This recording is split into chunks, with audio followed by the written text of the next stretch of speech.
കേരളം മഹത്തായ നാടാണ്, പക്ഷേ കേരളത്തിൽ മുസ്ലിങ്ങൾ കുഴപ്പക്കാരാണ് എന്നാണ് കേരള സ്റ്റോറി സിനിമ പറയുന്നതെങ്കിൽ ഈ മഹാന്മാരൊക്കെ എന്ത് നിലപാടെടുക്കും? കേരള സ്റ്റോറിയുമായി ബന്ധപ്പെട്ട് വന്നിട്ടുള്ള വിവാദം ശ്രദ്ധിക്കുക. മുഖ്യമന്ത്രിയുടെ ഫേസ്ബുക്ക് കുറിപ്പ് വന്നു, വളരെ ഗംഭീരമായുള്ള കുറിപ്പാണ്, അതിനെതിരായിട്ടുള്ള ശക്തമായ നിലപാട് സ്വീകരിച്ചിട്ടുണ്ട്. പക്ഷേ നോക്കൂ, കേരള സ്റ്റോറി ആത്യന്തികമായി കേരളത്തിലെ മുസ്ലിങ്ങളെ ലക്ഷ്യം വെക്കുന്ന ഒരു സിനിമയാണ്. കേരളത്തിൽ ലക്ഷ്യം വെക്കുന്നതിന് നിശ്ചയമായി അങ്ങനെ തന്നെയാണ്.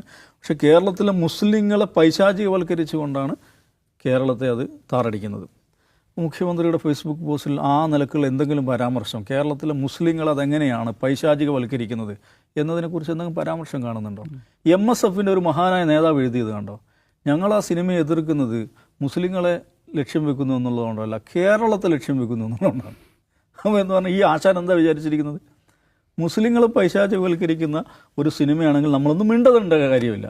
കേരളം ഇങ്ങനെ പറയുന്നത് വെച്ചാൽ കേരളം അതിനെതിരായി ഒറ്റക്കെട്ടായി നിൽക്കുന്നത് അത് മുസ്ലിങ്ങൾ ആക്രമിക്കുന്നു എന്നുള്ളതുകൊണ്ടല്ല, അത് കേരളത്തെ മോശം ഇമേജിൽ നിർത്തുന്നുള്ളതുകൊണ്ടാണ്. CHൻ്റെ അനുയായിയായിട്ടുള്ള ഒരു മനുഷ്യനാണ് ഈ ജാതി മണ്ടത്തരം പറയുന്ന ഓർക്കണം. ഈ പറയുന്നതിൻ്റെ അർത്ഥം എന്താണ്? കേരളത്തെ മോശമാക്കുന്നില്ല, കേരളത്തിലെ മുസ്ലിങ്ങളെ മോശമാക്കുന്നു എന്ന് വിചാരിക്കുക. ഓക്കെ, സിനിമ കളിച്ചോളൂ എന്നുള്ളതാണോ? ഇതാണോ ഈ MSFകാരുടെ നിലപാട്? ഈ കേരള സ്റ്റോറിക്കെതിരെ നിലപാടെടുക്കുന്ന പുരോഗമനവാദികളുടെ നിലപാട്?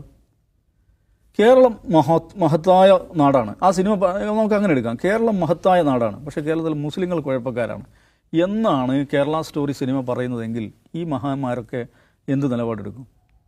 ആ സിനിമയെ എതിർക്കുമോ? ആ സിനിമ ഇവിടെ തിയേറ്ററിലൊക്കെ കളിക്കട്ടെ എന്നുള്ള നിലപാട് സ്വീകരിക്കും? ഇതൊന്നും മനസ്സിലാക്കേണ്ട കാര്യമുണ്ടല്ലോ. അപ്പോൾ മുസ്ലിങ്ങൾ ചീത്ത പറയുന്നു എന്നുള്ളതല്ല പ്രശ്നം, മുസ്ലിങ്ങളെ ഇരയാക്കുന്നു എന്നുള്ളതല്ല, കേരളത്തെ ഇരയാക്കുന്നു എന്ന് പറഞ്ഞാൽ നമുക്ക് ഗംഭീര അടിപൊളി നിലപാടാണെന്ന് തോന്നുന്നു. അടിസ്ഥാനപരമായി ഈ JNUവിലെ VC പറയുന്നതും ഈ പറയുന്ന ഒന്ന് തന്നെയാണ്. ഇരകളാക്കപ്പെടുന്ന മനുഷ്യർ അവരോട് അവരെന്നുള്ള നിലക്ക് ഐക്യദാർഢ്യപ്പെടാൻ ഞങ്ങൾക്ക് സാധ്യമല്ല എന്നാണ് പറയുന്നത്.